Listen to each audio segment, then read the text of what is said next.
2005 National Electrical Code, or NEC, introduced several amendments impacting electrical installations. Let's review some of the significant changes and new requirements outlined in the code change tables. Firstly, Article 210, concerning branch circuits, added a new requirement for arc fault circuit interrupter, or FSI protection. This applies to all 15 and 20 amp branch circuits supplying outlets in bedrooms. The intention is to enhance fire safety by detecting and interrupting arc faults, a common cause of electrical fires. Also, within Article 210, the maximum number of receptacles permitted on a 20 amp circuit was increased from 12 to 13. Secondly, changes were implemented in Article 220, addressing motor circuits and controllers. The rules for sizing motor conductors were revised to account for the effects of harmonics. Harmonics can distort the current waveform and lead to increased heating in conductors, so this change ensures proper conductor sizing to prevent overheating. Additionally, a new requirement was introduced mandating the use of surge protection devices on motor circuits exceeding 200 horsepower. Surge protection helps safeguard sensitive motor components from voltage spikes and transient overvoltages. Thirdly, Article 230, which covers services, saw an increase in the minimum service size for single-phase dwellings, raising it from 100 amps to 150 amps. This reflects the increasing electrical demands of modern homes. A new requirement was also added for the use of weatherheads at the point of attachment of overhead service conductors to a building. Weatherheads provide a weatherproof seal and protect the conductors from moisture ingress. Fourthly, Article 300, dealing with wiring methods, introduced new requirements for the installation of cable trays in hazardous locations. Hazardous locations require special precautions to prevent ignition of flammable materials, and these new requirements ensure that cable trays are installed safely in such environments. The rules for determining the ampacity of conductors in parallel were also clarified.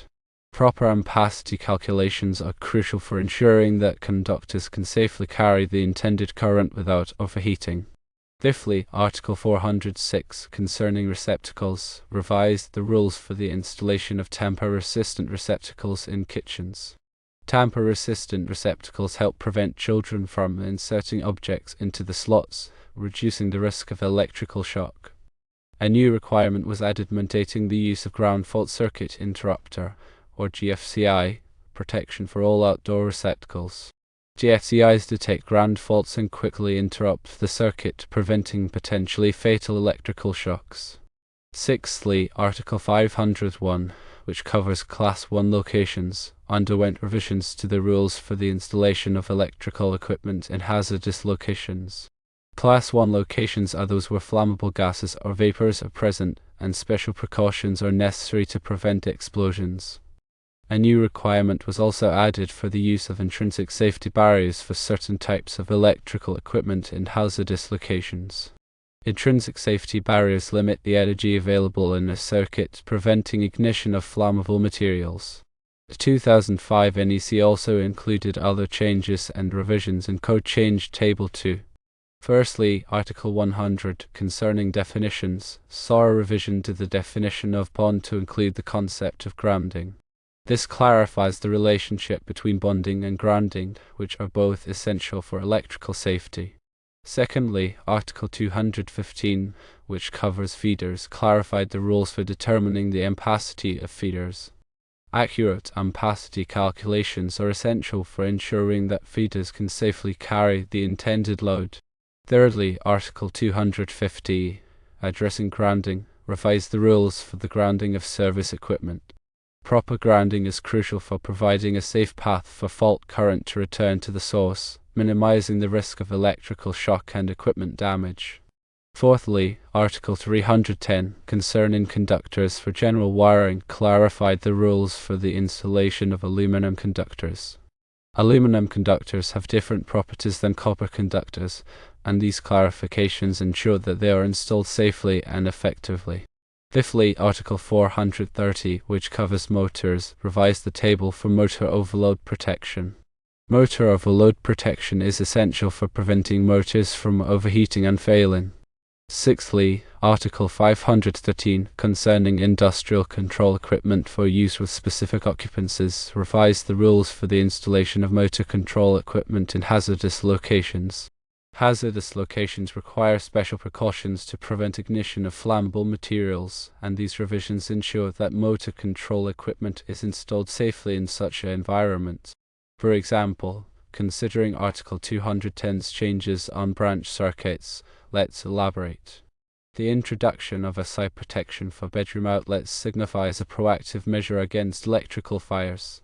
Arc faults, characterized by unintended electrical discharges, often go undetected by traditional circuit breakers.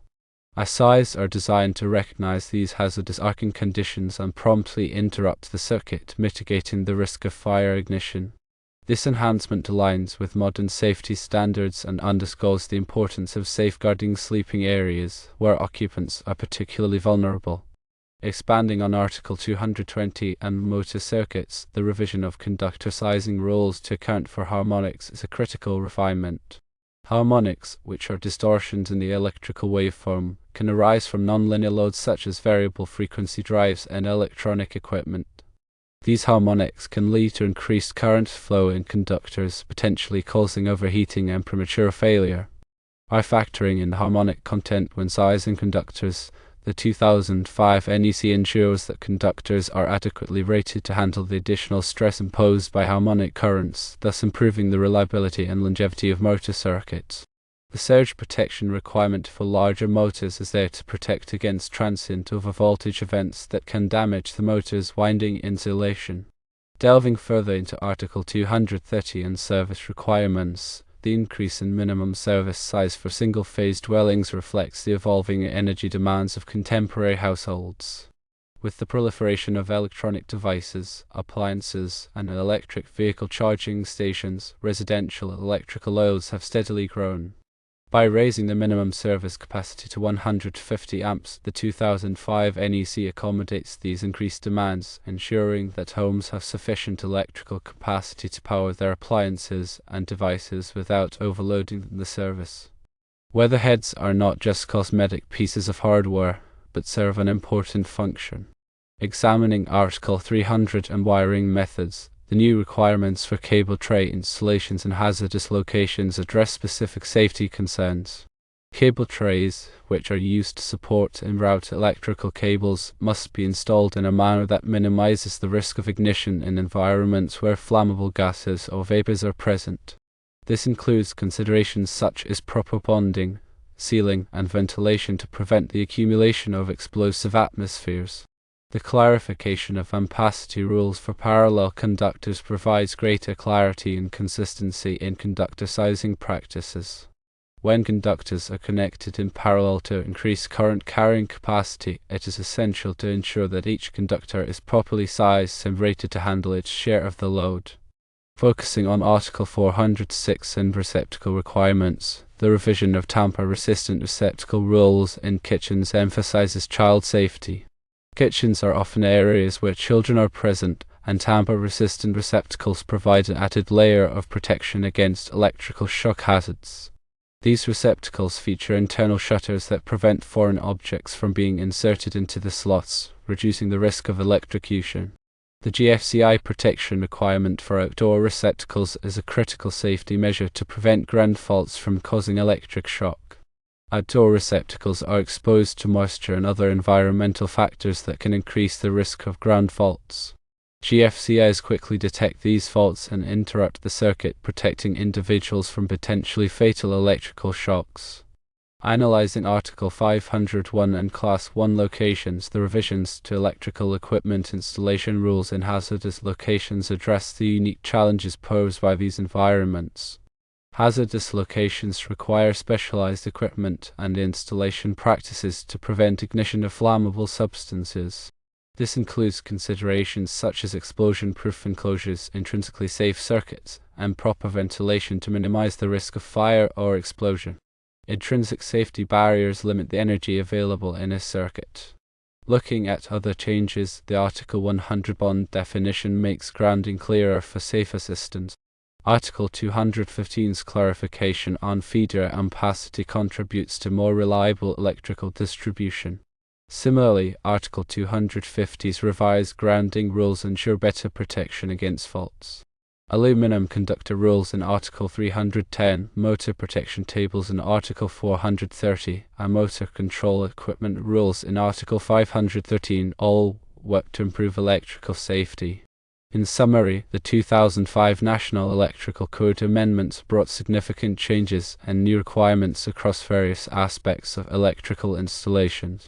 These revisions aim to enhance safety, improve reliability, and address the evolving energy demands of modern homes and businesses.